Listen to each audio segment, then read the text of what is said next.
start recording from this moment, if you like. We move into preliminary matters. We have 2 minutes of the previous meetings. Excuse me, could you introduce yourself so we know who you are? We don't normally do that. We don't normally do that. Everybody has a... Well, I can't see who you are from here. I'm going to press on with the meeting, and if I may say, you know, I'm assuming that everybody is going to be respectful and follow the normal procedures for meetings. I don't think, like Barack Obama, that we're going to have to sing to sort of bring order back again. But we will proceed with the meeting. I'm chairing the meeting, and we'll carry on if you don't mind. So we go on to minutes of the previous meetings. Those are on pages 7 to 20. Are they agreed? Agreed. Thank you. There is an issue about declarations of interest. If any members have any declarations of interest, if there's any suggestions about the changes in the agenda, the items of business. Councillor Rennie?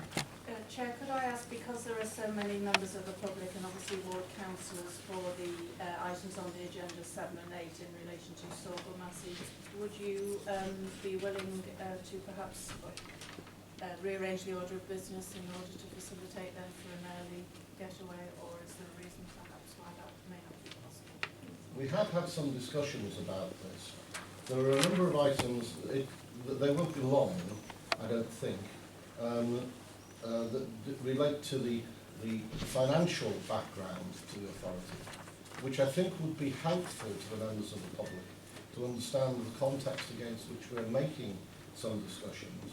There is also proposals for changes and amalgamations in St Helens, and I think again, I don't think it'll be a long item, but I think for the public who are here to look at decisions further down the agenda, it will be useful and interesting to see, you know, that he's not just in isolation, there are other items on the agenda as well. So if you don't mind, I think we will... Would you give order, please?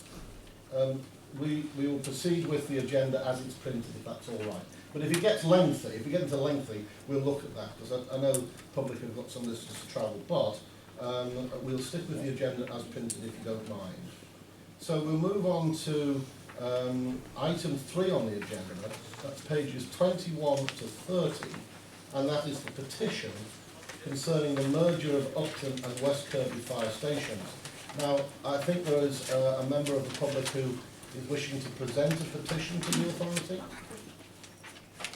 Is that not right? No. No, I don't think she knew that he was getting presented today. Okay, fine. So we'll move on to item. She wasn't informed. Okay, so we'll move on to item 4 then, and that relates to a deputation. And I understand that there's a deputation who want to come and give a presentation before the authority today. Would there be somebody, a spokesman for that deputation, sir? Yes, would you like to stand and give we'll just outline the procedure for the help and assistance of the public, if possible, with regard to deputations. Thank you, Chair. Yeah. We will in a moment, yeah. Thank you, Chair. If I can just explain that the authority's constitution standing orders require that a deputation can be addressing the authority. However, there is a limit of an up to 5-minute address, and this can be followed by a further 5 minutes of questions from members of the authority. However, I do have to say at this point that question and answer session does not form a debate, because clearly this is not part of any ongoing consultation. Thank you. Thank you. There's a spare seat at the end here with a microphone if you'd like to step forward and use that. Stand or sit as you prefer. You want to do it now? Yes. How does this work? Just press the button. Yeah. You're on. Right. My name's Les Spencer. I'm the chairman of the Sorghum Massey Village Conservation Area Society. I'm communicating the majority view of the householders and members who are opposing the plan you're considering today, namely to build a new fire station on Greenbelt land adjacent to our conservation area and directly opposite a listed Grade 2 historic stone bridge. Time does not permit me to present the full extent of our opposition, but we hope you will appreciate that the argument is not as black and white as the Chief Fire Officer has been suggesting. At this moment, I'm unable to fully illustrate the impact of loss of amenity use, breach of green belt policy, habitat loss, public nuisance to adjacent sheltered housing, and a projected drop in nearby property values estimated at 10%. I have prioritised other concerns. The Chief Fire Officer has repeatedly stressed that there is no alternative operational response, no plan B. The intention to build in this location has been presented as a matter of dire public safety for residents impacted by the closure of the West Kirby station. I hesitate to describe his tone as scaremongering, but that's how it seemed at times. As the committee should be aware, the West Kirby Hoylake Mills area has had no cover from the West Kirby station for half of the last 2 years, as it has been operationally closed for half of every week with call-outs covered from Upton. Presumably a risk assessment was conducted by the Fire Authority, and it was felt that closure for approximately 180 days a year didn't unacceptably compromise residential safety in the West Kirby area. Indeed, we believe that call-out response times of 10 minutes from Upton to the area concerned is broadly comparable to national averages out to many other parts of Merseyside. Why is it currently acceptable to provide fire and emergency cover from Upton, but apparently of such critical importance to do it from the proposed Sorghum Massey Greenbelt site in the future? If it is felt that response times from Upton to West Kirby need shortening, then why doesn't the Fire Authority use one smaller targeted response vehicle to complement the larger appliances on a consolidated improved site at Upton? That would cost a lot less than the 4.2 million anticipated for the Sorghum Massey station. Like the ambulance services, these vehicles can be on standby on the road awaiting call-outs, but based from Upton. Why is it that Merseyside, which is one of the larger UK fire authorities, still sends out fully manned large appliances to minor call-outs? Is there internal union resistance to more flexible operational responses?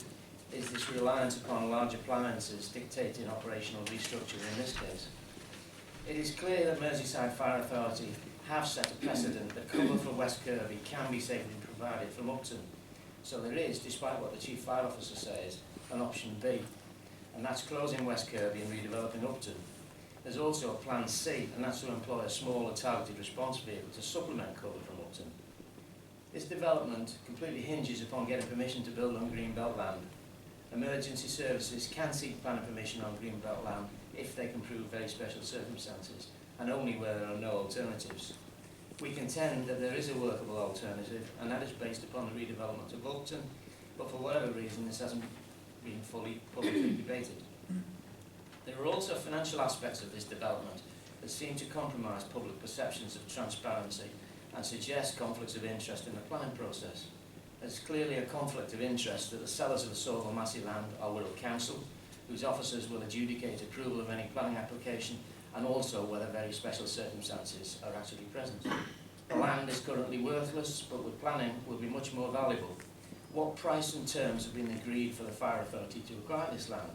Who will actually pay for it, Merseyside Fire Authority or via grant from central government? How much capital inflow does the authority expect from the sales of West Kirby and Upton? Forgive us for being cynical, but might the drivers of this development be mostly financial, and the perceived safety needs of West Kirby residents a convenience to justify the development? The Fire Authority stands to gain the resale revenue of Upton and West Kirby, and Wirral Council might be receiving a commercial price for an otherwise worthless piece of land. From a cash flow position, that seems like a win for everyone other than the local residents. Furthermore, we gather that this scheme in principle has been approved by central government for a 1.49 million DCLG grant. But might that be predicated upon an exaggeration of the dangers of longer response times to West Kirby? Do the grant providers know that an adequate service is already being provided from Upton for 50% of each week, and that redevelopment of Upton would cost a public purse a fraction of the 4.2 million total cost of the new Sorghum Massey station? Our feeling is that very special circumstances might be being inflated to circumvent Greenbelt protection and to achieve financial restructuring benefits and access to central government grants. It looks as though special circumstances are further being boosted by attempts to involve Merseyside Police and North West Ambulance Services as subsidiary tenants. However, neither party has shown any expression of interest, so I hope they will be excluded from the planning consideration.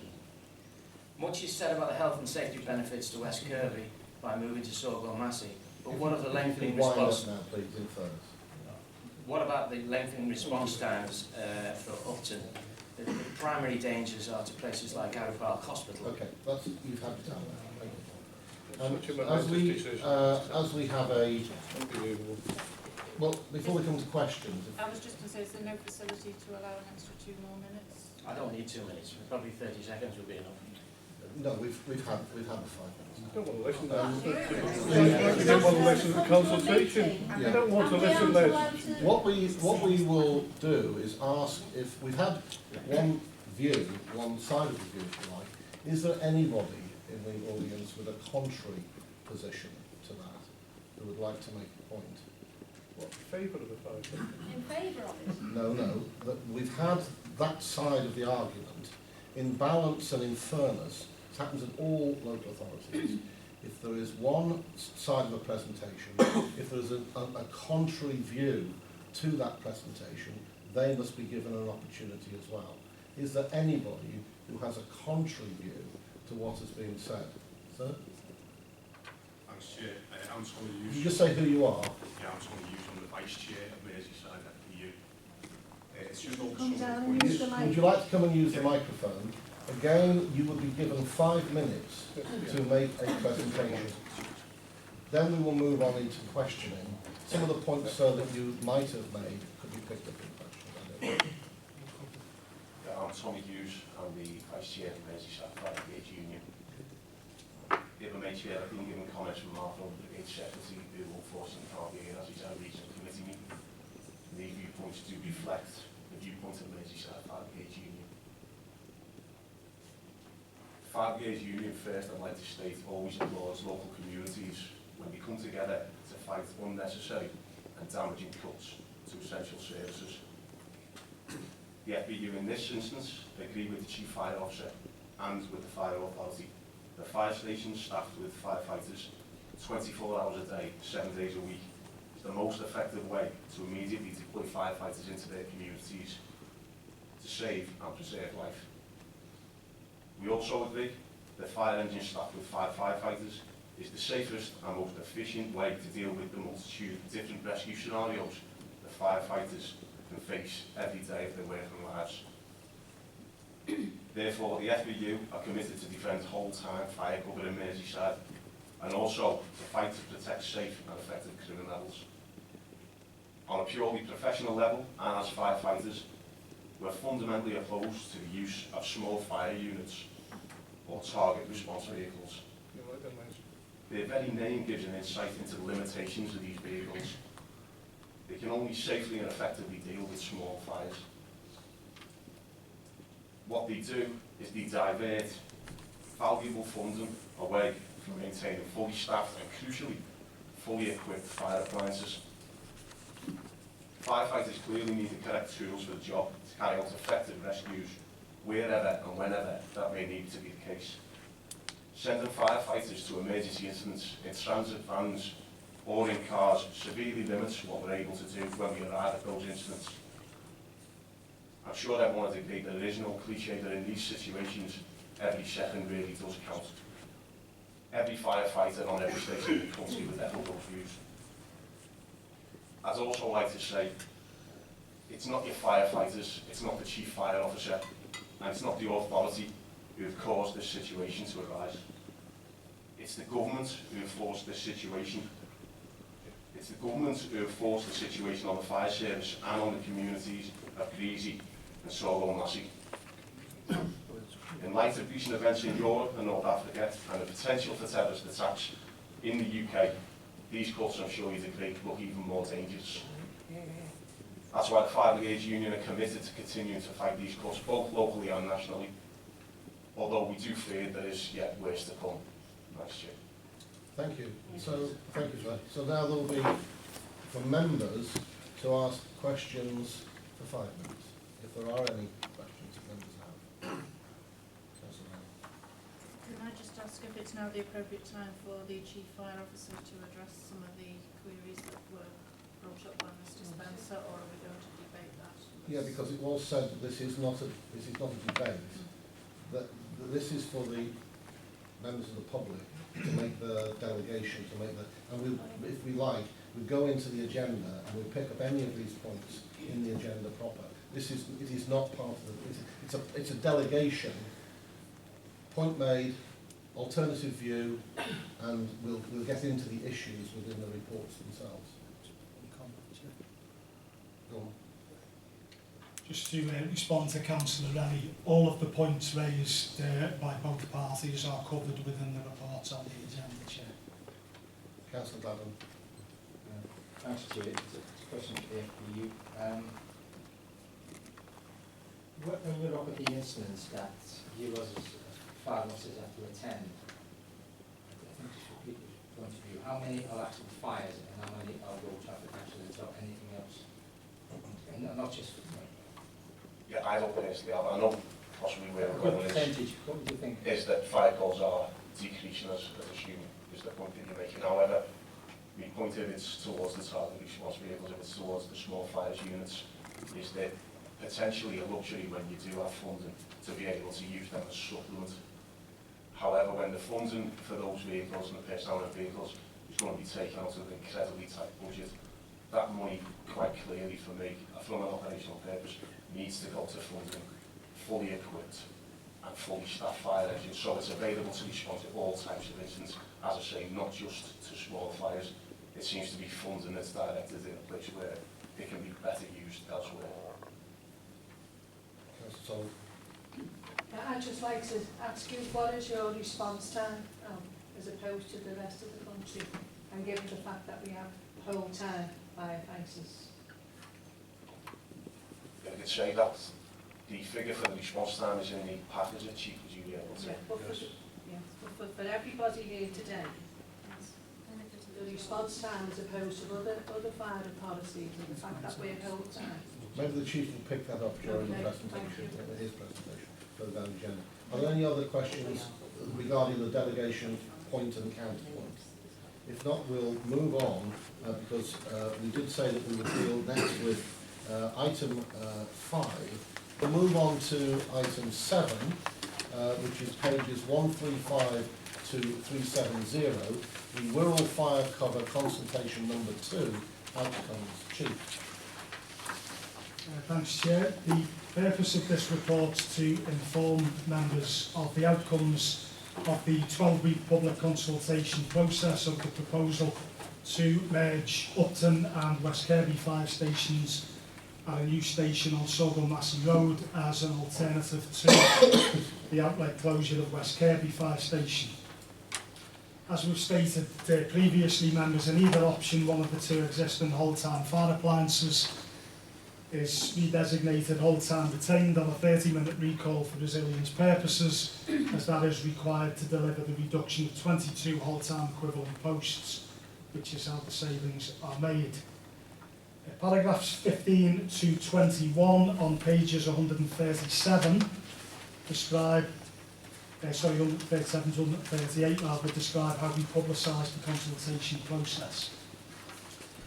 Appendix 1 paragraph 151 to 168, Appendix 1 pages 151 to the state of 168 is the public consultation document which provides a concise summary of the financial challenges faced by the authority as a result of the ongoing cuts to its grant, a summary of structural change options open to the authority to make the necessary savings, and my professional view on each.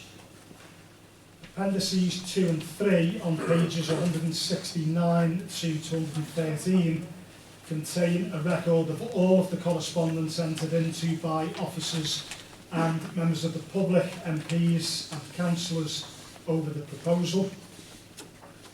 The consultation events themselves are listed at paragraph 23 on page 138 through to 139, which I'll just read them out for you, members. So there was the focus group at Sogham Massey, a focus group in West Kirby, a focus group in Upton, public meeting in Sorrel Massey, a stakeholders meeting in Hoylake, a public meeting in Upton, a public meeting in West Kirby, and then an all-Wirral joint forum at Birkenhead Fire Station.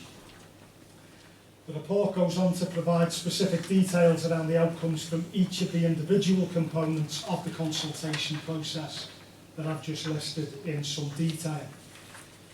Paragraphs 30 to 34 on pages 139 to 140 and at Appendix 6 at pages 311 to 326 provide the detail of the outcomes from the online questionnaire and the questionnaires that were returned in hard copy at public meetings. Paragraphs 35 to 42 on pages 140 to 143 provides a summary of the outcomes from the focus groups and deliberative forums, with the full detail contained in the Opinion Research Services report at Appendix 5 on pages 261 to 310. I just need to point out at this point, members, there is a typing error in the report which refers to that as Appendix 7 rather than 5. Okay, it is Appendix 5. Paragraphs 43 on pages 143 to 144 provides a summary of the outcomes of the postal survey of 10,000 homes, 5,000 of which were on the Upton station area, which includes Sorrel Massey, and 5,000 of which were on the West Kirby station area. That survey and its outcomes are also referenced within the Opinion Research Services report at Appendix 5. Paragraphs 44 to 59 on pages 144 to 146 provides a summary of the outcomes of the public meetings and the stakeholder forums. Appendix 4 at pages 215 to 260 captures a summary of the questions raised and the answers that I gave in response at the public meetings. It would be remiss of you members not to draw your attention to the financial implications within the report of paragraphs 68 to 71 on page 148. In total, the cost of this process was £46,343. I should point out, members, that that's in addition to the first consultation process over the Greasby site, which was £18,744. That, of course, takes no account of the officer time that was invested in both of the processes. Now, we will undoubtedly be criticised for this outlay, quite possibly by the very people who insisted that we hold the second consultation. The lesson here is, members, that whatever we do, we can't win.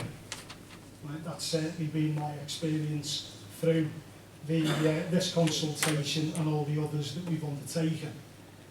Paragraphs 6 to 14 on pages 136 to 137 in the main body of the report summarise the overall outcomes from the process. I don't propose to read through them all now, members, because you will have had the opportunity to do so. I will summarise, however, to say that there is significant opposition to the merger proposal from the residents of Sorrel Massey. I gave an undertaking at the public meetings that I would faithfully represent their views, and I believe that the comprehensive report that you have in front of you today does just that. That said, the views of the people of West Kirby, Hoylake and Mells also need to be heard, as it is they who would suffer longer response times if the merger was not to go ahead. The absolute majority of participants in this process consider that the merger proposal is reasonable in the circumstances. If I quote directly from paragraph 22 and 23 of the Opinion Research Services report on page 274, in general, though, there is considerable support for the authority's preferred merger option. In fact, the levels of support manifest in the resident survey and deliberative meetings might fairly be described as emphatic. Bear in mind, members, that the resident survey elicited over 10 times the responses than the questionnaire. So MFRA may proceed on the basis that it has considerable community support for its draft proposal. The next sentence, however, points out, rightly, that this is not simply a numbers game, which is correct. Not least because the primary concern of the Fire and Rescue Authority is with the discharge of functions under the Fire and Rescue Services Act, which, members, I will cover on the next report on the agenda. I'll pause at that point, members, to take any questions that you might have. Excuse me, sorry, but we've got a leak here. Yeah, the checking it. Okay, so colleagues, we're talking about here 7, which is the process of consultation. It's just condensation coming out of the air conditioning bottles. Are there any, you want to move to the seat behind? Are we okay? Are there any questions regarding the issue of, come on to the decision making in a moment, but any questions regarding the consultation process? Yeah.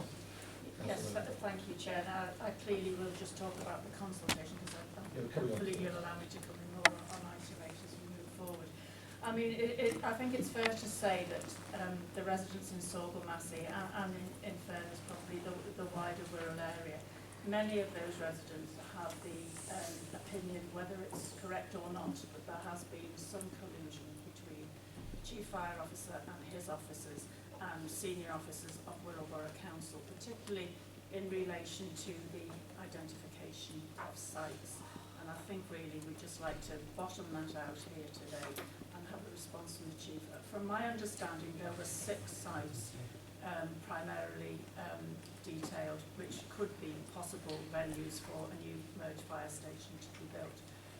If the Chief could just, to allay the fears of the public and hopefully to dispel the myth that as I say, their belief that there has been any collusion, could he please just go through those 6 sites that were given to us in the beginning and just say for whatever reason each one of those was dismissed.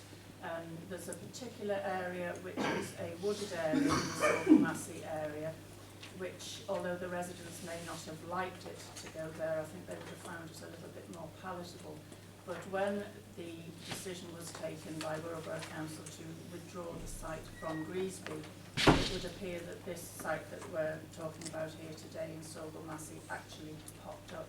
And I'm just wondering what the process was of that, and I think it would be helpful not only to myself and all members here, but particularly to the members of the public, if we could just know why and for what reasons those 6 sites were either dismissed or we are where we are today with the present decision that we're going to make on item 8. It has been useful as well to look at some of the email trails in relation to the freedom of information requests that have been made by a member of the public. And I'm sure that member of the public clearly knows who he or she is. But there was a couple of points which residents and in fairness ward councillors have asked me to raise here today, and I wanted to do that publicly. And if perhaps you will bear with me, and perhaps again if we could just have an answer as to the explanation. There was an email which was sent to a senior officer at Wirral Council, one of the emails which came to light by the Freedom of Information request from the Deputy Chief Executive, in which clearly he thanks an officer of Wirral Borough Council for their efforts and their pragmatic advice. I understand that is probably in relation to identifying the site. And it's expressed that it seems to be a really exciting development and one which the whole management team at Merseyside Fire and Rescue would be really keen on. He therefore looks forward to working with the officer from Wirral Borough Council. And a remark was made about we now look forward to deliver the operation Reading by Firelight Begins. What does that term, Operation Reading by Firelight Begins, mean? It's here, it's confusing to all, but it's something which residents and ward councillors in that area have hitched onto really, and perhaps quite rightly, where they do feel that it is just one of perhaps many reasons why they believe that there has been some collusion with officers of Wirral Borough Council. I'm not saying that, it's what residents have asked me to raise here today. Councillor Kearns, you've indicated it's on the same point. Yes, sir. Sorry, Chair. Very much so. I think it's wrong for the member. The member said I'm a new member. I've been around politics for a lot longer than the member have been. The member saying it. But I think it's wrong for the member to come here and say there's been collusion and not substantiate in the speech that she's just made, not substantiate one iota of any proof of collusion to choose that site. It could have been asked in a basis, why was that site chosen? But that wasn't the thing. It was an accusation against the chief officer, and that shouldn't be allowed to happen. Thanks, Chairman. Well, Councillor Gladden, I'll come back. But Councillor Gladden, is this on the same point? Yes, Chair, it is. And really, just to take it forward, because, you know, it's always somebody said, or this was carried on. The thing, no matter what, following on from the chief's position or our position, is that any decision will be taken by the planning department of the Borough Council. There's going to be, on that council, as far as I know, on that committee, will be representatives from every one of the political parties. Collusion, there can be as much collusion as you like between people wanting to talk, but the final decision on whether or not that piece of land, or any piece of land, goes to anywhere, will have to be made by those people there. So, in reality, when you say that collusion, what you're really doing is you're accusing those people as well. They are actually the only part, along them, the licensing and planning are the only councils, the committees on the council that are sub judice. They are on the law. And so when Councillor Rainey starts talking about collusion, you're starting to pull people in there, and to be blunt about it, we have people sent to jail for less than that. So, you know, it's easy enough to throw these things out, and it may be good for the public. But, you know, I think you're actually attacking some of your own people as well, who actually sit on those committees. I mean, clearly, it's not my intention. I think I did say I was asking the question because it is perceived by some members of the public. I'm not saying that I perceive it, and I certainly hope, you know, that that isn't the case, and I do believe it's not the case, and that's why I've specifically asked if you could dispel the myths that are going around and ask the Chief Fire Officer just to itemise the reasons why these other sites were dismissed, and I think that would then satisfy members of the public. You know, I'm taking no lectures from members of the Labour Party accusing me of saying that officers have colluded. That was not what I said. I said I was asking the question because it was something which was in the mind of local residents and perhaps some of ward colleagues out there. And all I'm doing for those Labour members who clearly would like to, you know, stop throwing things at me, carry on if you wish to, but I am asking for that myth to be dispelled, so that at least when we come to the next item, I would hope that the members of the public, you know, have in their minds that we have done all we can as a fire and rescue authority to make sure that those other sites were not suitable for this particular merger that is proposed. Okay, so the political management of the authority, as we know, is in the hands of members. And we delegate these decisions to our officers. And we know that for a prolonged period of time, we had a plan to merge sites in the Wirral and other parts of the borough, of the county. And we delegated to our officers to look at the Wirral as an option for merger. So, Chief? Yeah, thanks, Chair. I'll try and give Councillor Rainey some of the reassurances that she seeks. Although I have to say, I think in circumstances like this, my experience has been that when views become very polarised, it matters probably not a great deal what I say. And so people have already made their mind, which is fine. I understand that. The officers, Deputy Chief Executive, Kieran is responsible for corporate assets, and he has led with the engagement with the local authorities in Knowsley, Wirral and indeed St Helens to identify sites for the merger options, of which there have been numerous. The reason that the Greasby Library site was advanced first is because it was the only site that was in the proximity of the midpoint 3 Lanes End that is not in the Greenbelt. Because clearly the operational principle around the merger here is to get as close to the midpoint as you can for reasons which would be self-evident to you all. Challenge that we've had in the Wirral is that there is, unlike St Helens, for example, that you consider them today, you look between Eccleston and St Helens is the St Helens town centre, and then a large portion of residential, retail and industrial areas. So in one sense, a slightly less problematic undertaken from an environmental perspective, but no less problematic from actually trying to find somewhere that you can physically secure.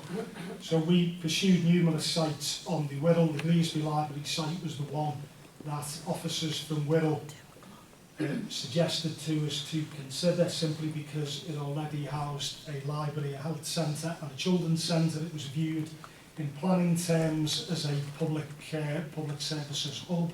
Therefore, there was no planning reason, there is no planning reason why a fire station couldn't be built on that particular piece of land. Members should realise, though, we don't own the land, we don't have any compulsory purchase powers. Therefore, we are very much hostages to fortune in these negotiations, given the fact that it's just not within our gift to go out and secure land. We are very much beholden to the landowners. And as you'd expect, in the first instance, we would engage with local authority partners, because, as we've, choose me words carefully now, the dealing with the private sector can be more problematic for reasons, again, which might be self-evident to you all. Once the Greenbelt site was, the library site was withdrawn, it was clear at that point then that the only other land that we could pursue that was in Wirral's ownership at that time, again, because we don't have compulsory purchase powers. And whilst we have, or agents on our behalf have approached landowners in the vicinity of 3 Lanes End, we can't force people to sell, nor can we force people to engage with us to consider selling their land. The one piece of land that was suitable from a response perspective was the piece, or is the piece of land that sits adjacent to Woodpecker Close, and is the one which is under consideration now, members. It's that simple. There is no hidden agenda here. It is just as simple as that. You know, we can't compulsory purchase land. I can't magic land up out of nowhere. We've got to deal with what we've got, and I have to say, for the record, I am very grateful to our colleagues in Wirral, to Knowsley and to St Helens for all of the assistance that they've afforded us in that regard, because it's been very time consuming for them as it has for us, but it is in the pursuit of an outcome that delivers the least impact on community safety. Therefore, their efforts, in my view, are to be commended.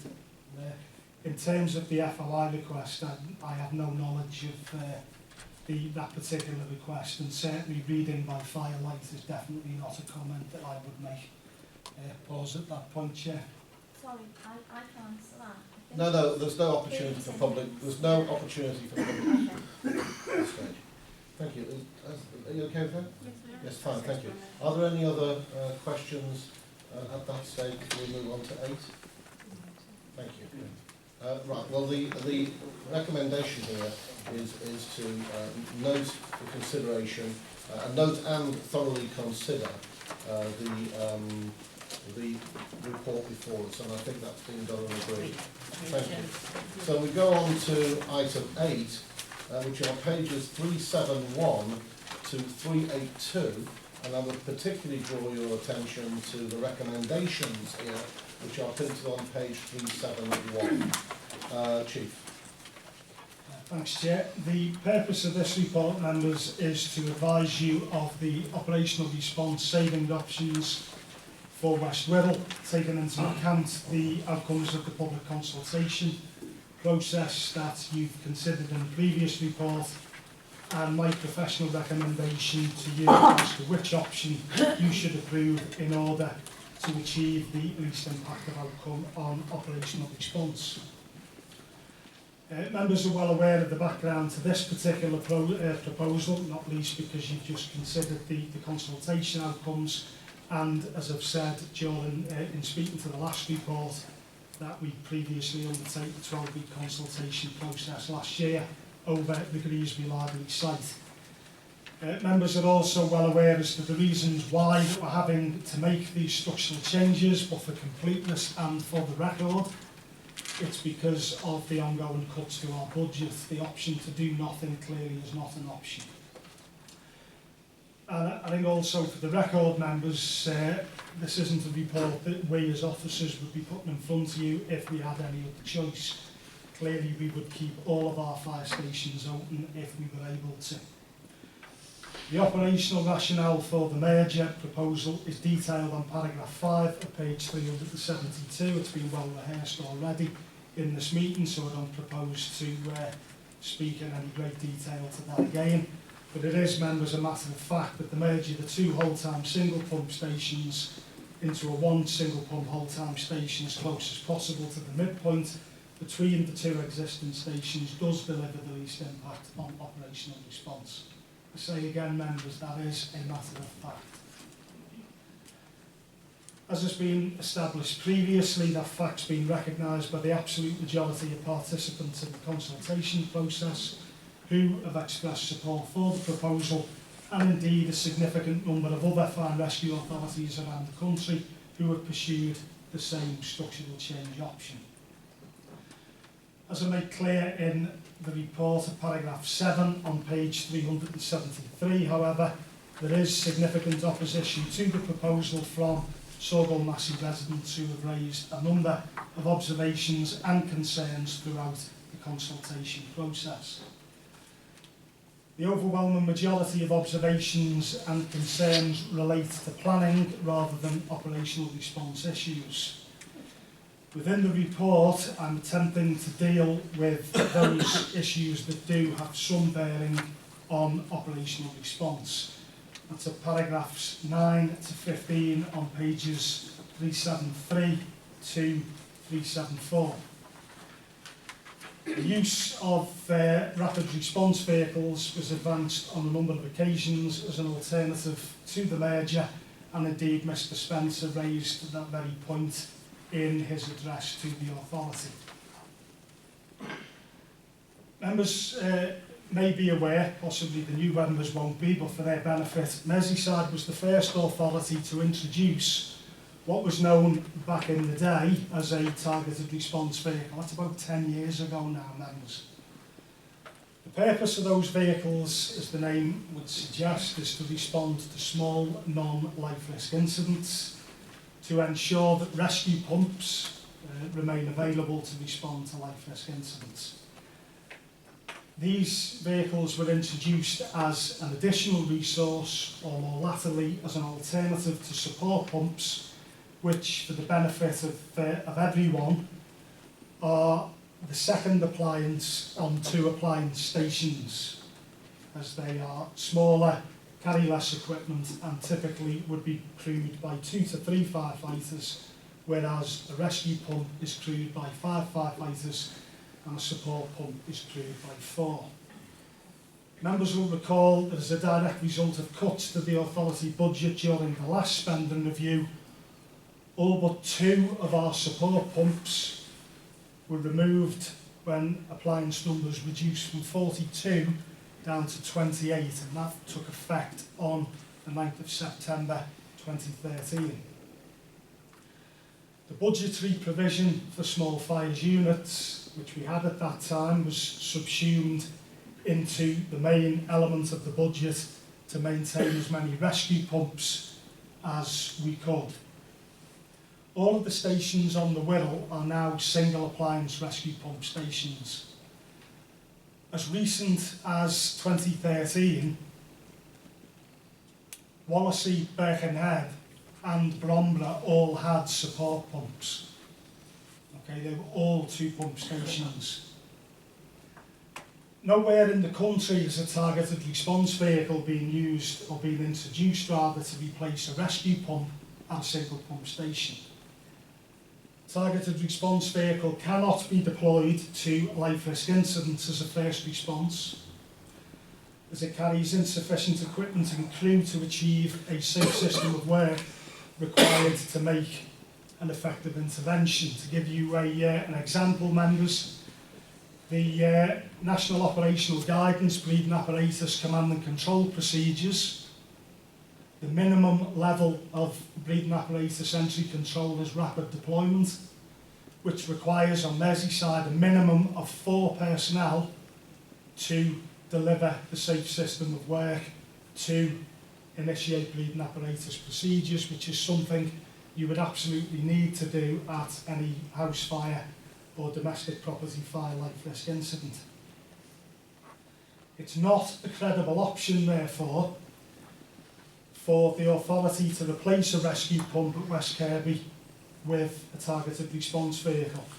Notwithstanding the fact, members, that to crew a targeted response vehicle on a 24/7 basis would require at least 12 whole-time equivalent posts, which, to deliver the savings necessary to meet the 2015-16 budget assumptions, would mean you would also have to convert the Birkenhead or Wallasey rescue pump to a TRV.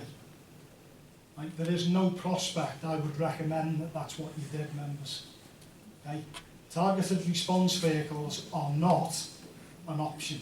They have never been used to replace rescue pumps. Right? We introduced them first here on Merseyside, and we've unfortunately been the first to take them away because we can no longer afford to crew anything other than rescue pumps. It is all about safe systems of work. Second issue raised, members, was traffic conditions in the area. Strictly speaking, that is a planning issue. Just make the following points, though, which are at paragraphs 13 through 15. All of our authority drivers are trained to arrive safely at an incident. Okay? They do not drive at speeds in excess of that which are appropriate for the road conditions. The roads on West Wirral, for the avoidance of any doubt, right, present no greater challenges than the roads anywhere across Merseyside. All our drivers are required to drive safely in the vicinity of schools, of houses and of any other building to reach an emergency incident in the quickest time possible. The other point to note here is, members, that if we proceeded with the outright closure of West Kirby, then the first response to West Kirby station area would come from Upton and therefore would have to use the very roads that is being claimed that it's unsafe to drive on. That is a matter of fact, members. Not as early as last night, Upton responded to an incident on Hoylake station area, a house fire in Hoylake, responding down Sorrel Massey Road, 2 lanes end roundabout, up Heron Road and onto Birkenhead Road, and didn't encounter any significant issues at all. Why didn't West Kirby? There's no opportunity. There is no evidence, members, also from analysis of response times that there is any impact at all at peak times. If anything, we are actually faster responding during the hours of 0700 to 1000 and 1600 through 1900 to incidents on the West Kirby station area from Upton. As with all the merger proposals, officers have engaged with North West Ambulance Service and Merseyside Police over sharing of stations. As yet, neither organisation is committed to having a presence at the proposed site. If the merger proposal is approved, members should note, and as the point that we've made previously, that any new station would not be operational until late 2016 or early 2017 at the earliest. That is, of course, contingent on securing planning permission and the transfer of the land from Wirral. The reasons explained at paragraph 18 to 21 on pages 374 and 375, it is no longer possible to crew appliances at non-key stations on every shift. That rotates around appliances, which is inclusive of Eccleston, which you'd considered previously in St Helens. Previously advised members at the budget meeting on the 26th of February, within report CFO 13/2015, of the interim measures that I have now taken to minimise operation availability up to this point. Whatever happens, members, the availability of the West Kirby appliance will be maintained in the future through the utilisation of whole-time retained crewing and whole-time where it can be achieved. To summarise, members, the consultation process considered two options, which are the merger of Upton and West Kirby or the outright closure of West Kirby. All of the other options open to the authority, along with my professional view as to why I would not recommend them at this time, are contained within Appendix 1 of Report CFO 05915, which have considered immediately prior to this report. It remains my view that the merger proposal will result in the least impact on operational response of any of the options open to the authority, accepting that there are no recommendations I can make that will improve performance. That, members, is a matter of fact. It is my strong recommendation, therefore, that members approve the proposal to merge the existing 5 stations at Upton and West Kirby and a new station as close as possible to the midpoint between the 2 stations at Three Lanes End. As it stands, the only land available to the authority is Aaron Whittle's ownership on Sorgham Massey Road. In the event that the recommendation is approved, officers will submit a planning application and request the transfer of ownership from Whittle. The Equalities Impact Assessment for this proposal is appended to the previous report you've considered, and you've considered that EIA clearly prior to this point. The financial implications are detailed in paragraphs 31 to 34, which is on pages 376 to 377. You're all well aware by now, members, of the financial implications appertaining to the proposal and the reasons why we're having to pursue the merger in the first instance. But again, and in the interest of completeness and for the record, it is as a direct consequence of the ongoing cuts to the authority budget. I'm conscious, members, that we have debated or certainly discussed this issue at length, certainly up to this point, so I'll pause at that point to take any questions that you may have.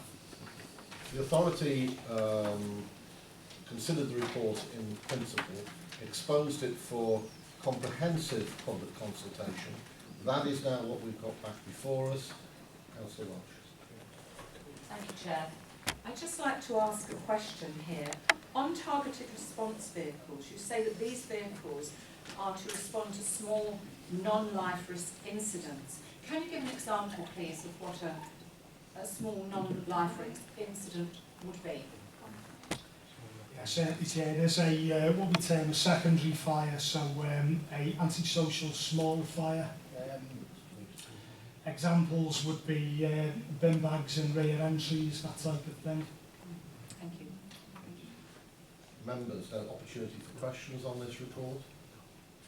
Not questions, just some comments. I'll wait to see if any Oh, of the yes, councillors Councillor want to talk. I'd just like to say, as a member of this authority, I'm very proud of what the Chief and the Deputy Chiefs do, and all our staff. But I'm even more proud that we've got whole-time firefighters, and our response rates are the lowest in the country for the fire engine leaving the station and getting to your house. Anywhere else in the country, you're talking 10 minutes. And minutes cost lives. Yeah, well, yes, Councillor Reddy, yeah. Yeah, well, I'll willingly come in now. I mean, clearly, you know, today we're debating really what is best for the people of West Wirral. And it's a difficult decision, but we're trying to come to some sort of conclusion as to how we can best offer those people the best operational preparedness and, in fact, the best operational response to those people, particularly if their lives are in danger of fire or if there's a serious incident or clearly they're trapped and need the assistance of Merseyside Fire and Rescue to rescue them from a road traffic accident. But we're clearly not here to debate the issue of whether or not it's a good idea to have it on greenbelt land. We're here purely to look at the safety of the majority of the people in West Wirral. And probably, I find myself here today, it's one of probably the most difficult decisions that I've had to make in 24 years of being a councillor. And it's a difficult decision, particularly for all of us, but for myself personally, I probably find myself forming an opinion which is in opposition to some of my colleagues on Wirral. And I'm sorry about that, but I have to take a pragmatic approach on what is the best opportunity of saving lives in that wider West Wirral area. And I just wanted to say thank you really to the work that those local councillors in the area have done in keeping residents up to date, because it has been confusing. I mean, we know the jargon, and clearly the officers who have attended the public meetings have been very careful to try and not use jargon, get it all over to the people, and they've done a good job, in my opinion, on that. But where there has been gaps of misunderstanding, or where residents have wanted further information, then clearly those ward councillors have done a really good job on that. But as I say, it's probably one of the most difficult decisions I've had to make, and it would be quite easy for me politically to say, well, I'm voting against that. But if I did, then my own sort of standards would say, well, it is beholden on me then to identify where that extra funding would come from to fill that gap in our budget. And I have to say, I cannot do that. I cannot find anywhere else where I could take that money from, so that we didn't have to go down the route of closing 2 fire stations in Wirral and having a merged fire station in Sorble Massey. So the only way that I can sort of square that for myself is to really call on some of the life experiences that everybody has as life goes on. And I have, and I'm very grateful for the fact that I have been a member of another blue light organisation, and I have had to go along to incidents, and I'm not shroud waving here, and I'm not sort of hand on bleeding heart, but I have been at incidents where you will hold somebody whose life is just dripping away in front of you, and the only way that you could reconcile yourself and your conscience with that is to say to yourself, could I have done anything different to make this circumstances have a different outcome, or could I have got here any quicker? And that is the only way that I've found through my life experiences that I can handle that. And I would imagine that is exactly what firefighters have to do on a day-to-day basis.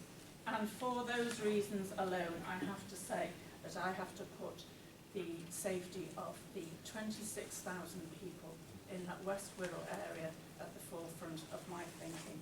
It's not an easy decision, but I do believe that those 26,000 people deserve to have the opportunity and the benefit of an extra 2 minutes response, so that firefighters can get to them and give them the best chance of carrying on with life, or not obviously, And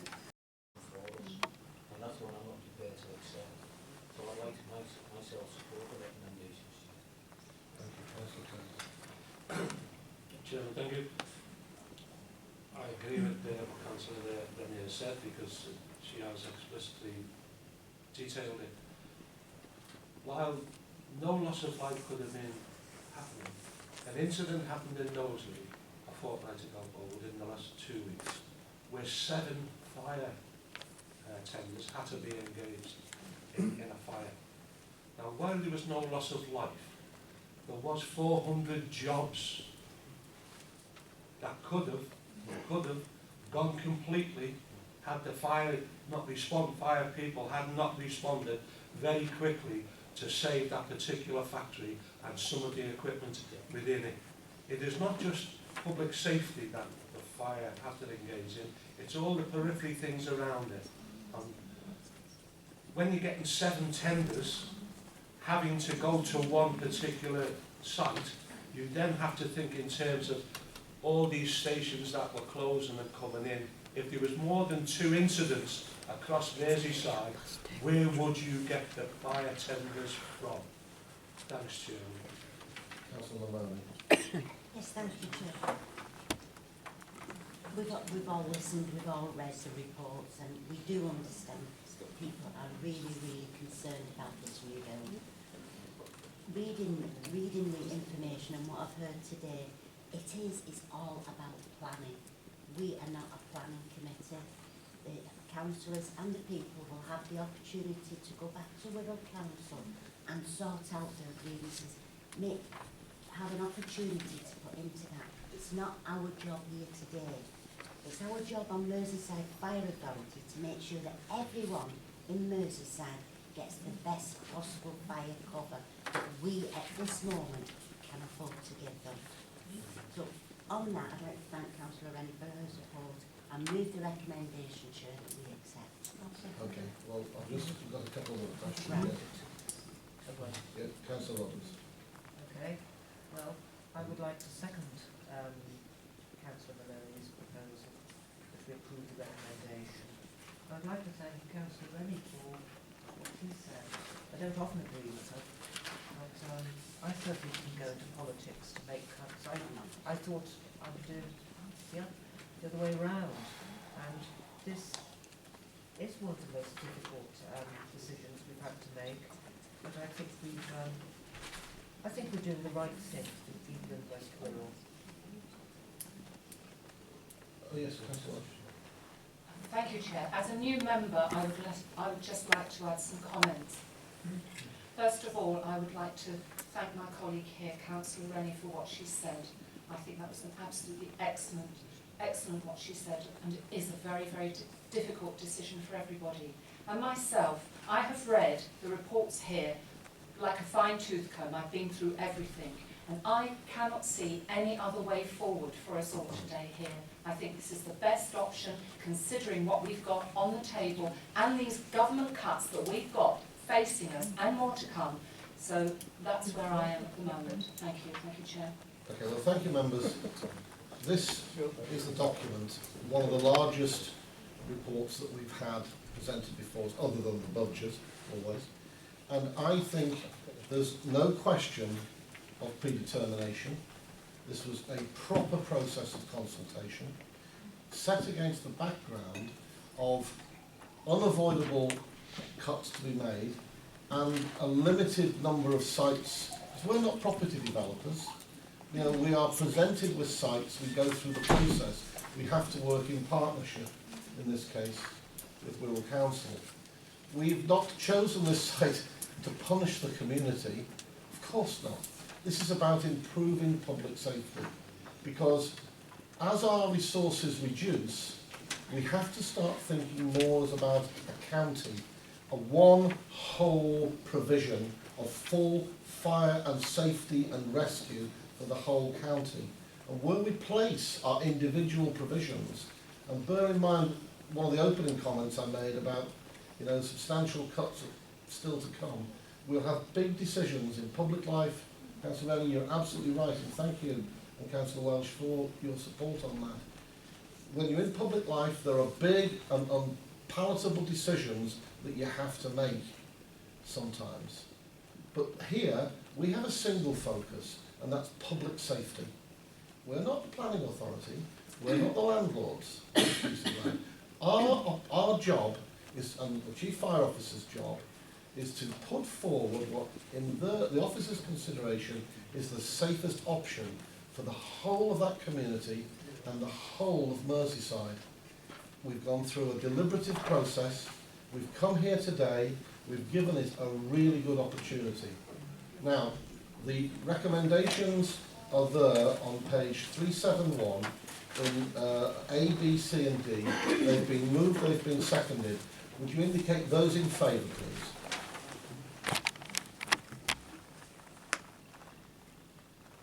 That's unanimous.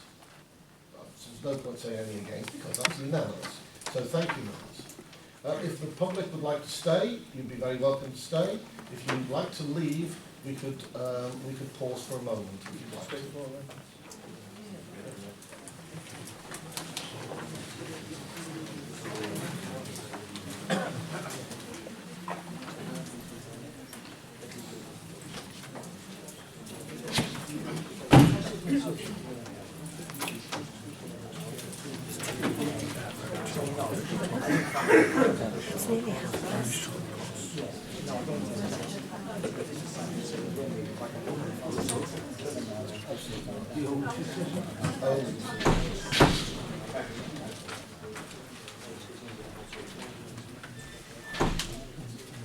Got look puzzled because you said it's, get out. Breaking up people's lives, breaking up No, people's please, it's a public body, it's a public authority, undermining with more people's business, quality of life. with more business It's to a deal with. few couples that have bought houses with babies on the front No, row. excuse me, madam, please, Losing out of the door. losing £13,000 worth of value on their Thank you, homes. thank you. Right, we'll move on to the next item now. Do you want to be paid to take or have a house with millions? I'd rather look at the No, daisies. I'd please. rather I would rather sell my house. Madam, My physical Madam. health by Okay, the birds singing. Thank you, thank you. Would you please I would leave rather that? have my spiritual We're going to health move on doing the to same. item 9, freedom of information requests, Breaking 1450. up people's lives. Pages, madam, If Dan's pages found 3 different sites 383 to over 6 388. months, surely give Consider another report 3 of the months to Chief find Fire another Officer. site that would be suitable and Go that on, wouldn't then. involve Very residents. rude, We're not very, against very what you ignorant. do. If you We would value leave- what you If do. you would leave But now, we've it's business because to... you're affecting residents. Surely there must be somewhere where residents wouldn't be compromised and Item have their 9, quality which of is on life page 383. ruined. The purpose of this report And is ask to for inform response members times, of Dan. the Cycle Freedom Dan, Information Request. ask for response times. Can I ask you a question? Would you like to just... This was posted on the street scene website by someone called Item 9, Jeffrey. is that agreed? Agreed. Item 10, You is that are alleged to agreed? have said Meeting's when finished. someone